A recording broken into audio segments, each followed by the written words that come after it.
பாத்தீங்களா மாடுகள் வந்து எவ்வளவு வேகமா போகுதுன்னு சொல்லி. போட்டியாளர்களுக்கு வணக்கம், எல்லாரும் எப்படி இருக்கிறீங்க? கடனாளைய பிறகு என்ற யூடியூப் சேனல்ல வந்து நான் வீடியோ போடுறேன். இன்றைக்கு நீங்க இந்த வீடியோ என்ன பார்க்க போறீங்கன்னு சொன்னா, இலங்கையில பாரம்பரியமா நடக்கக்கூடிய மாட்டு சவாரி, அதை வந்து ஓட்டப்பந்தயத்தை நீங்க பார்க்க. இலங்கையில இருந்து நிறைய பகுதியில இருந்தும் நிறைய காளைகளை கொண்டு வந்திருக்காங்க இந்த ஓட்ட பந்தயத்துல வந்து பங்கு பெற்றதுக்காக. அதைத்தான் நீங்க பாக்குறீங்க.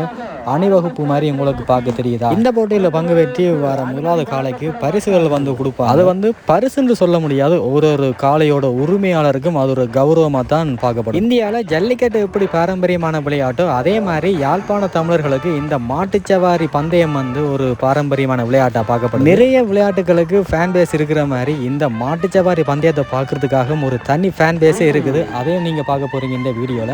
இந்த சேனலை நீங்க இப்போ பார்க்குறீங்கன்னு சொன்னா மறக்காம சப்ஸ்கிரைப் பண்ணி வைங்க. அப்போதான் இந்த மாதிரி வீடியோக்கெல்லாம் உங்களுக்கு வந்து சேரும். வாங்க வீடியோக்குள்ள போகலாம்.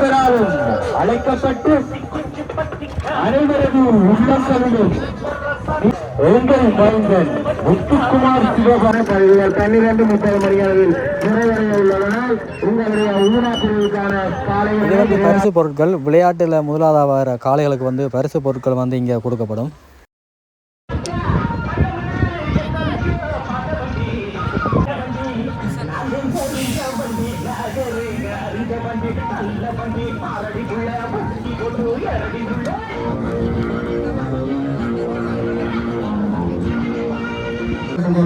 தண்ணி வந்து 30 மணியாவில் ஊனா பிரிவுக்கான அதிசமாக இருப்பார். இதுவரை பல்வேறு மேற்கொள்ளாதவர்கள் விரைவாக வந்து பல்வேறு மேற்கொள்ளுமாறு கேட்டுக்கொள்கிறோம்.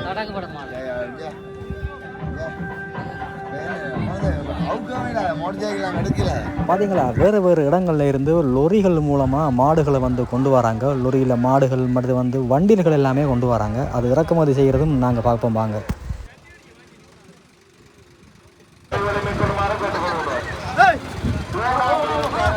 மாட்டு வண்டி இறக்கணும் பாருங்க. இந்த மாட்டு வண்டி வச்சு தான் ரேஸ் ஓடிக்கணும்.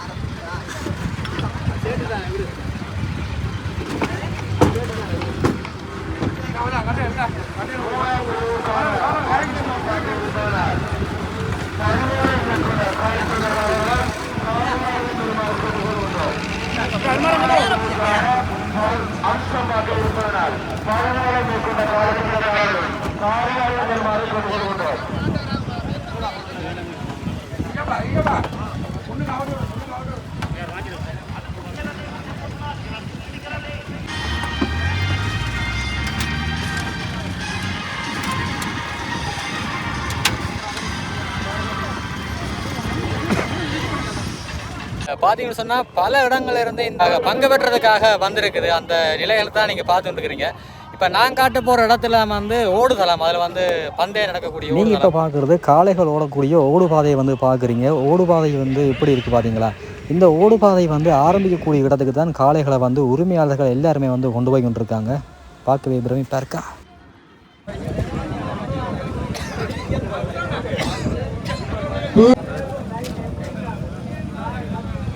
கௌசி வட்டக்கோட்டை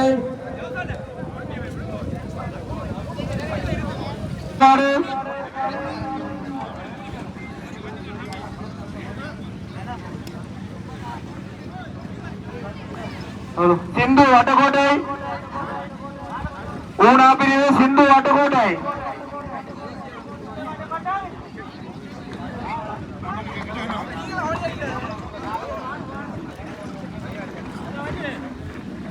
பாலசுப்ரமணியம் சித்தங்கள்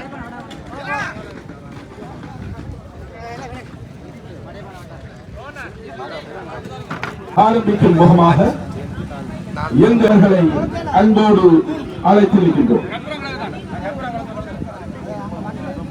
விழா மாபெரும் மாட்டுவண்டி சவாரியை தேவி அண்ணா அவர்களின் மகன் அவர்களின் கைகளால் மங்கள விளக்கேற்றை ஏற்றி ஆரம்பித்து வைப்பதில் நாம் பெரும் மகிழ்வு அடைகின்றோம்.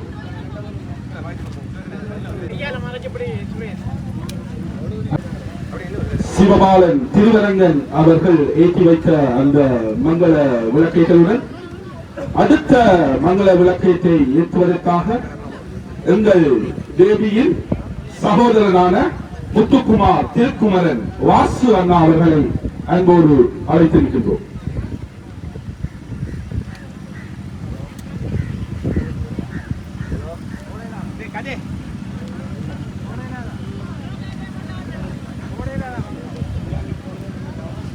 எங்கள் நடாத்துவார் என்பதை தாழ்மையுடன் அறிவித்துக் கொள்கின்றோம்.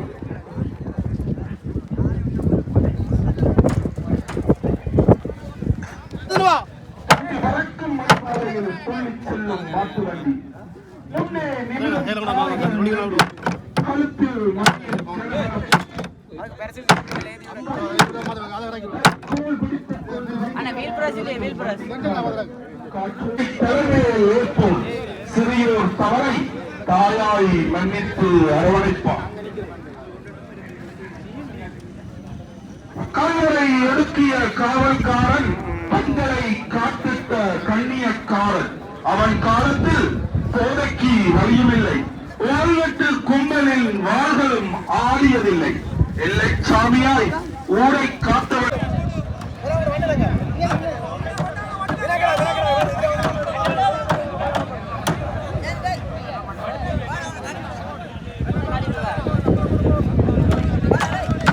முதலிடத்தில் இருந்து வரும் காளைகளினை நிறுத்துமாறு கேட்டுக்கொள்கின்றோம்.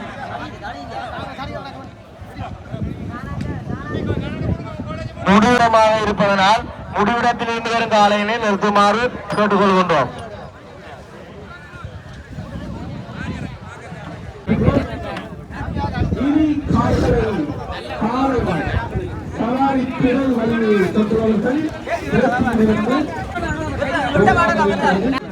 மாட்ட விட்டு அவன் தான் எடுத்து வச்சிருக்கான்.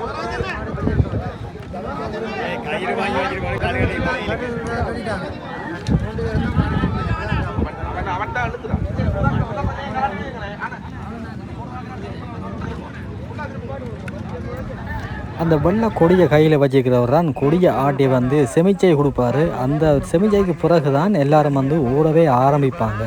இந்த விளையாட்டுக்கு இவர் தான் ரெஃப்ரி மாதிரி. அதே மாதிரி ஆரம்பத்திலையும் முடிவிலையும் ஒரு ரெஃப்ரி இருப்பாங்க. அவங்க தான் இறுதி தீர்மானத்தை வந்து கொடுப்பாங்க. முதலாம் சுற்று தயார் நிலையில். எனவே அடுத்த காலை ஜோடிகள் 6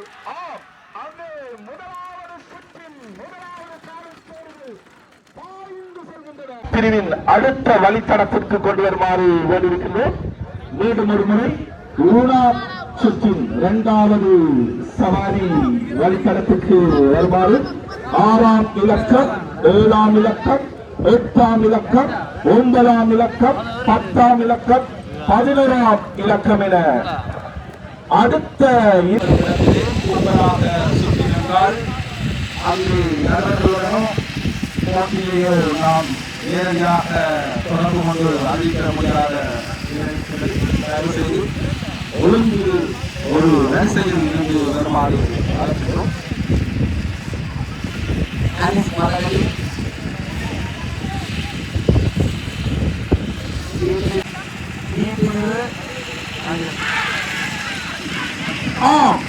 பிரிவின் 2வது சுற்று காலைகள் சீறி பாய்ந்து கொண்டு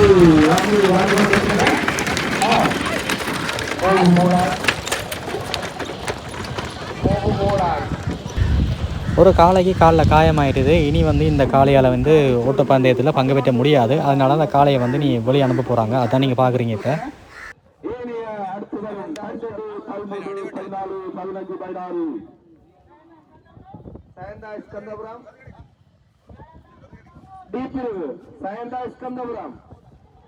காலை சொந்தக்காரர்கள் அறிவித்தால் டி பிரிவு அதிர்ஷ்டம் பார்த்துக் கொண்டிருக்கிறார். விரைவாக வருமாறு கேட்டுக்கொள்கின்றோம். நேரத்தினை கருத்தில் கொண்டு 50 ஜோடி மாடு விட்டு மூணாவது 50 ஜோடி விட்டு ஒரு மாடு தான் எடுப்பாங்க. ரெண்டாம் தெருவுக்கு 10 மாடு வரும். 10 மாடு அதில் 5 விட்டு ஃபைனலுக்கு 2 எடுப்பாங்க. 5ல் 2 எடுத்து அந்த 5ல் 2 எடுத்து ஃபைனலுக்கு 4 வரும். 4 அதெல்லாம் முதலாவது 2வது ஃபஸ்ட்டு வாரம்.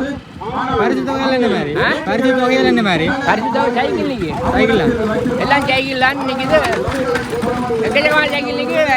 2வதுக்கும் சைக்கிள் கொடுக்குறானோ இன்னொரு அவ்வளோ சைக்கிள் நிற்கி. சைக்கிள்னா 5 தானே நிற்கணும். புது 20-25 சைக்கிள் நிற்கி. கணக்கு நிற்கி தானே. அதே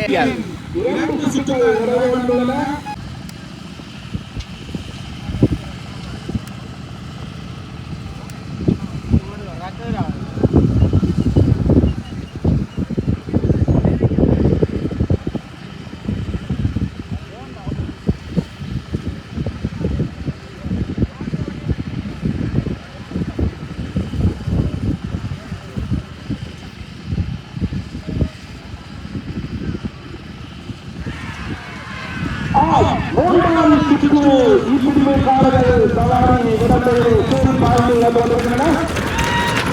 3ஆம் சுற்றினை அங்கே அழகாக கொடியடைத்து ஆரம்பித்திருக்கிறார் லிங்கு.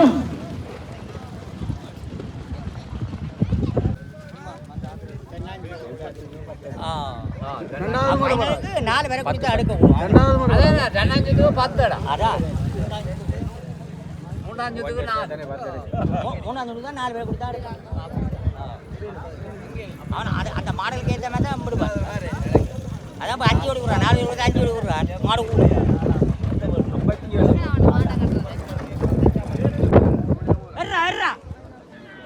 வாரவியா அடியா அடியா அதெல்லாம்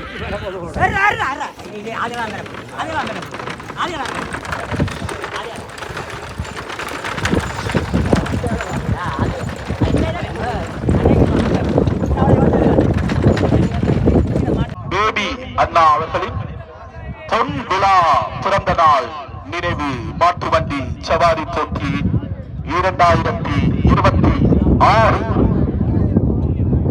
அனைத்து போட்டிகளிலும் பங்கு பெற்றும் காலை ஜோடிகளுக்கு 1ஆம் 2ஆம் 3ஆம் 4ஆம் இடங்களை பெறுபவர்களுக்கும் துவிச்சக்கர வண்டிகள் காத்துக் கொண்டிருக்கின்றன. இது எங்குமே இல்லாத மாபெரும் பரிசு மலை கொண்ட இந்த பொன் விழா மாட்டு வண்டி சவாரி.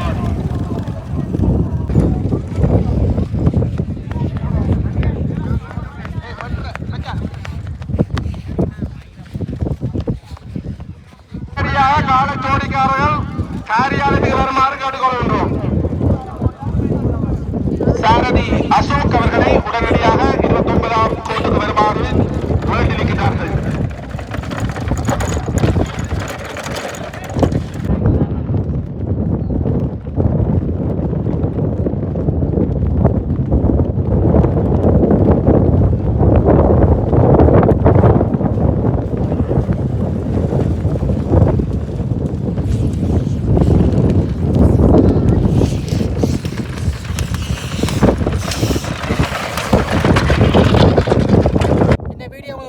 நம்புறேன். இந்த மாட்டு வண்டி சவாரி வீடியோ உங்களுக்கு பிடிச்சிருந்தா மறக்காம சப்ஸ்கிரைப் பண்ணுங்க. மறுபடியும் இன்னொரு நாள் இப்படி சந்திக்கிறேன். Tata bye bye guys.